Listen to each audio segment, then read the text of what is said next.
Video দেখান, video দেখান। Permission যখন সন্দেশখালীর মা বোনেদের ইজ্জত লুটছিল শেখ শাহজাহান পারমিশন দিয়েছিল। সন্দেশখালীর ঘটনার প্রতিবাদে আন্দোলন করতে গিয়ে আসানসোলের যুব মোর্চার নেতা ও কর্মীদের ওপর মিথ্যে মামলা দেওয়া হয়েছে। আর সেই অভিযোগে আসানসোল ভগৎ সিং মোড়ে পথ অবরোধ করে বিক্ষোভ দেখায় বিজেপি নেতৃত্ব ও কর্মী সমর্থকেরা। প্রায় 30 মিনিট পথ অবরোধ করা হয়। উপস্থিত ছিলেন আসানসোল দক্ষিণের বিজেপি বিধায়ক অগ্নিমিত্র পাল।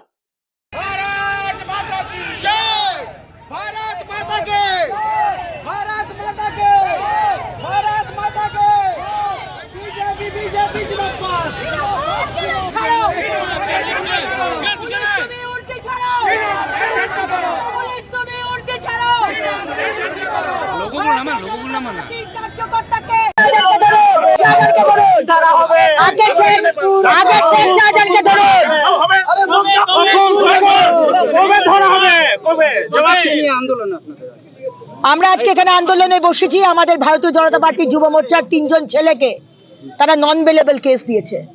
আপনি জিজ্ঞেস করবেন কেন কেস দিয়েছে? কেস দিয়েছে কারণ যুব মোর্চা ভারতীয় জনতা পার্টি তারা সন্দেশখালীর মা বোনকে নিয়ে তারা আন্দোলন করেছিল 3 দিন আগে। পুলিশ বলছে তারা নাকি পুলিশকে মেরেছে। আমি পুলিশকে চ্যালেঞ্জ বলছি, চ্যালেঞ্জ দিচ্ছি, ভিডিও দেখান, মেরেছে ভিডিও দেখান। মিথ্যে কেস হাত দেওয়া যায় না। আমরা এবার কেস দেবো। আজকে সন্দেশখালীতে মা বোনেদের জন্য ইজ্জত লুট করা হয়েছে। মমতা ব্যানার্জি সব জানতেন। শেখ শাহজাহানকে এখনো ধরা হয়নি।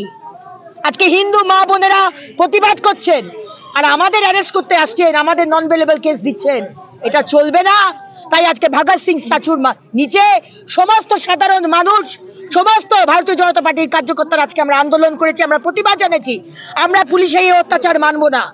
পুলিশ যদি ভেবে থাকে আমাদের মাথায় বন্দুক ঠেকিয়ে আমাদের ফলস কেস দিয়ে আমাদের আটকাবে, আমরা কিন্তু আটকাবো না। আমরা উল্টে পুলিশের এগেইনস্টে কেস করব।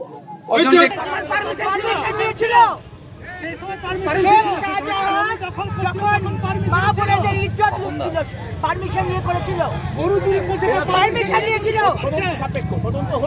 আপনারা বলছেন আমাদের কার্যকর্তারা পুলিশকে মেরেছে।